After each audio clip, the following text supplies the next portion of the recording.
Y entonces nos llamaba. Lo encontrábamos recién nacido con la mesita lista para la cena frente a la pantalla muda de la televisión. Le servíamos carne guisada, frijoles con tocino, arroz de coco, tajadas de plátano frito, una cena inconcebible a su edad que él dejaba enfriar sin probarla siquiera mientras veía la misma película de emergencia en la televisión, consciente de que algo quería ocultarle el gobierno. Se habían vuelto a pasar el mismo programa de circuito cerrado sin advertir siquiera que los rollos de la película estaban invertidos. ¿Qué carajo?, decía, tratando de olvidar lo que quisieron ocultarle. Si fuera algo peor ya se supiera, decía, roncando frente a la cena servida, hasta que daban las 8 en la catedral y se levantaba con el plato intacto y echaba la comida en el excusado como todas las noches a esa hora desde hacía tanto tiempo, para disimular la humillación de que el estómago le rechazaba todo, para entretener con las leyes de sus tiempos de gloria el rencor que sentía contra sí mismo cada vez que incurría en un acto detestable de descuidos de viejo, para olvidar que apenas vivía, que era él y nadie más quien escribía en las paredes de los retretes que viva el general, viva el macho, que se había tomado a escondidas una pócima de curanderos para estar cuantas veces quisiera en una sola noche y hasta 3 veces cada vez con 3 mujeres distintas, y había pagado aquella ingenuidad senil con lágrimas de rabia más que de dolor, aferrado a las argollas del retrete, llorando: madre mía, bendición Alvarado de mi corazón, aborréceme, purifícame con tus aguas de fuego, cumpliendo con orgullo el castigo de su candidez, porque sabía de sobra que lo que entonces le faltaba y le había faltado siempre en la cama no era honor sino amor. Le faltaban mujeres menos áridas que las que me servía mi compadre el ministro canciller, para que no perdiera la buena costumbre desde que clausuraron la escuela vecina. Hembras de carne y hueso para usted solo, mi general, mandadas por avión con franquicia oficial de las vitrinas de Ámsterdam, de los concursos de cine de Budapest, del mar de Italia, mi general. Mire, qué maravilla, las más bellas del mundo entero que él encontraba sentadas con una decencia de maestras de canto en la penumbra de la oficina. Se desnudaban como artistas, se acostaban en el diván de peluche con las tiras del traje de baño impresas en negativo de fotografía sobre el pellejo tibio de melaza de oro. Olían a dentífrico de mentol, a flores de frasco, acostadas junto al enorme buey de cemento que no quiso quitarse la ropa militar mientras yo trataba de alentarlo con mis recursos más caros, hasta que él se cansó de padecer los apremios de aquella belleza alucinante de pescado muerto, y le dije que ya está bien, hija, métete a monja. Tan deprimido por su propia desidia que aquella noche al golpe de las 8 sorprendió a una de las mujeres encargadas de la ropa de los soldados y la derribó de un zarpazo sobre las bateas del lavadero, a pesar de que ella trató de escapar con el recurso de susto de que hoy no puedo, general, créamelo, estoy con el vampiro. Pero él la volteó en las tablas de lavar y la sembró con un ímpetu bíblico que la pobre mujer sintió en el alma con el crujido de la muerte y resolló: qué bárbaro, general, usted ha debido estudiar para burro. Y él se sintió más halagado con aquel gemido de dolor que con los ditirambos más frenéticos de sus adoradores de oficio, y le asignó a la lavandera una pensión vitalicia para la educación de sus hijos. Volvió a cantar después de tantos años cuando les daba el pienso a las vacas en los establos de ordeño. Fúlgida luna del mes de enero, cantaba, sin pensar en la muerte, porque ni aun en la última noche de su vida había de permitirse la flaqueza de pensar en algo que no fuera de sentido común. Volvió a contar las vacas 2 veces mientras cantaba: eres la luz de mi sendero oscuro, eres mi estrella polar, y comprobó que faltaban 4. Volvió al interior de la casa contando de paso las gallinas dormidas en las perchas de los virreyes, tapando las jaulas de los pájaros dormidos que contaba al ponerles encima las fundas de lienzo: 48. Puso fuego a las bostas diseminadas por las vacas durante el día desde el vestíbulo hasta la sala de audiencias. Se acordó de una infancia remota que por primera vez era su propia imagen tiritando en el hielo del páramo, y la imagen de su madre Bendición Alvarado, que les arrebató a los buitres del muladar una tripa de carnero para el almuerzo. Habían dado las 11 cuando recorrió otra vez la casa completa en sentido contrario, alumbrándose con la lámpara mientras apagaba las luces hasta el vestíbulo. Se vio a sí mismo uno por uno hasta 14 generales repetidos caminando con una lámpara en los espejos oscuros. Vio una vaca despatarrada boca arriba en el fondo del espejo de la sala de música. Vaca, vaca, dijo. Estaba muerta. ¡Qué vaina!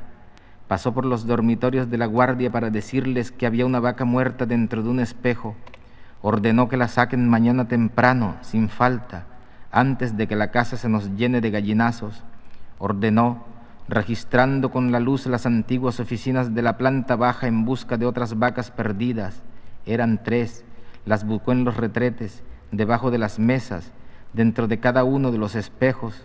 Subió a la planta principal registrando los cuartos cuarto por cuarto y solo encontró una gallina echada bajo el mosquitero de punto rosado de una novicia de otros tiempos cuyo nombre había olvidado.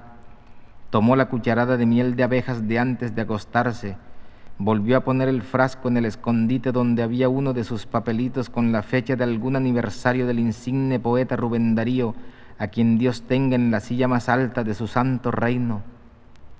Volvió a enrollar el papelito y lo dejó en su sitio mientras rezaba de memoria la oración certera de Padre y Maestro mágico liróforo celeste que mantienes a flote los aeroplanos en el aire y los transatlánticos en el mar, arrastrando sus grandes patas de desahuciado insomnio a través de las últimas albas fugaces de amaneceres verdes de las vueltas del faro. Oía los vientos en pena del mar que se fue, oía la música del ánima de una parranda de bodas que estuvo a punto de morir por la espalda en un descuido de Dios. Encontró una vaca extraviada y le cerró el paso sin tocarla. Vaca, vaca. Regresó al dormitorio. Iba viendo al pasar frente a las ventanas el paraco de luces de la ciudad sin mar en todas las ventanas. Sintió el vapor caliente del misterio de sus entrañas, el arcano de su respiración unánime. La contempló 23 veces sin detenerse y padeció para siempre, como siempre, la incertidumbre del océano vasto e inescrutable del pueblo dormido con la mano en el corazón. Se supo aborrecido por quienes más lo amaban. Se sintió alumbrado con velas de santos, sintió su nombre invocado para enderezar la suerte de las parturientas y cambiar el destino de los moribundos, sintió su memoria exaltada por los mismos que maldecían a su madre cuando veían los ojos taciturnos, los labios tristes, la mano de novia pensativa detrás de los cristales de acero transparente de los tiempos remotos de la limusina sonámbula,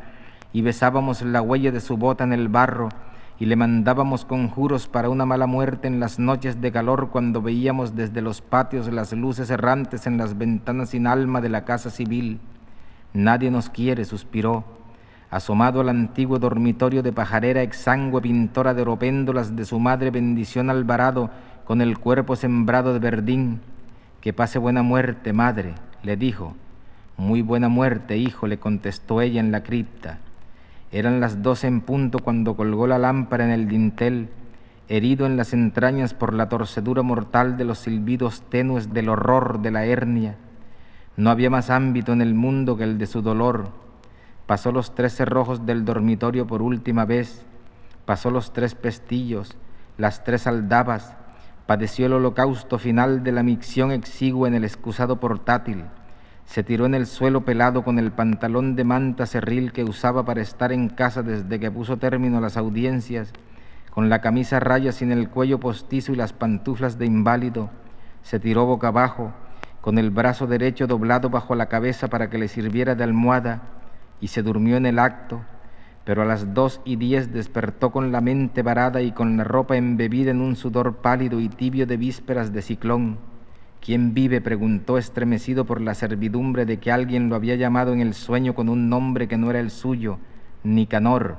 y otra vez, Nicanor, alguien que tenía la virtud de meterse en su cuarto sin quitar las aldabas, porque entraba y salía cuando quería atravesando las paredes, y entonces la vio. Era la muerte, mi general, la suya, vestida con una túnica de harapos de fique de penitente, con el garabato de palo en la mano y el cráneo sembrado de retoños de algas sepulcrales y froles de tierra en las fisuras de los huesos, y los ojos arcaicos y atónitos en las cuencas descarnadas, y sólo cuando la vio de cuerpo entero comprendió que lo hubiera llamado Nicanor, Nicanor, que es el nombre con que la muerte nos conoce a todos los hombres en el instante de morir. Pero él dijo que no, muerte, que todavía no era su hora, que había de ser durante el sueño en la penumbra de la oficina como estaba anunciado desde siempre en las aguas premonitorias de los lebrillos.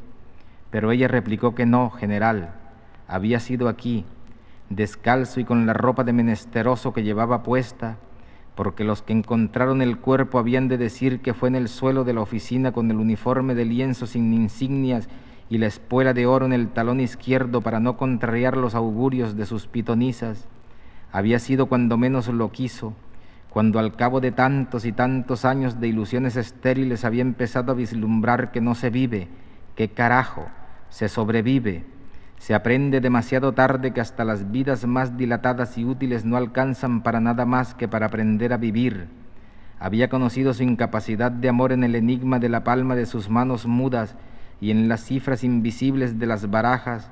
y había tratado de compensar aquel destino infame con el culto abrasador del vicio solitario del poder. Se había hecho víctima de su secta para inmolarse en las llamas de aquel holocausto infinito. Se había cebado en la falacia y el crimen, había medrado en la impiedad y el oprobio, y se había sobrepuesto a su avaricia febril y al miedo congénito, solo por conservar hasta el fin de los tiempos su bolita de vidrio en el puño sin saber que era un vicio sin término, cuya saciedad generaba su propio apetito hasta el fin de todos los tiempos, mi general. Había sabido desde sus orígenes que lo engañaban para complacerlo, que le cobraban por adularlo, que reclutaban por la fuerza de las armas a las muchedumbres concentradas a su paso con gritos de júbilo y letreros venales de vida eterna al magnífico que es más antiguo que su edad. Pero aprendió a vivir con esas y con tantas y con todas las miserias de la gloria, a medida que descubría en el transcurso de sus años incontables que la mentira es más cómoda que la duda, más útil que el amor, más perdurable que la verdad. Había llegado sin asombro a la ficción de indominia de mandar sin poder, de ser exaltado sin gloria y de ser obedecido sin autoridad, cuando se convenció en el reguero de hojas amarillas de su otoño que nunca había de ser el dueño de todo su poder,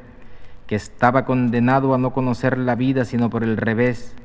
condenado a descifrar las costuras y a corregir los hilos de la trama y los nudos de la urdimbre del gobelino de ilusiones de la realidad, sin sospechar ni siquiera demasiado tarde que era la única vida vivible, era la de mostrar, la que nosotros veíamos desde este lado que no era el suyo, mi general,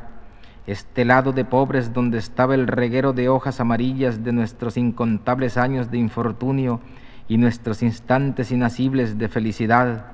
donde el amor estaba contaminado por los gérmenes de la muerte, pero era todo el amor, mi general,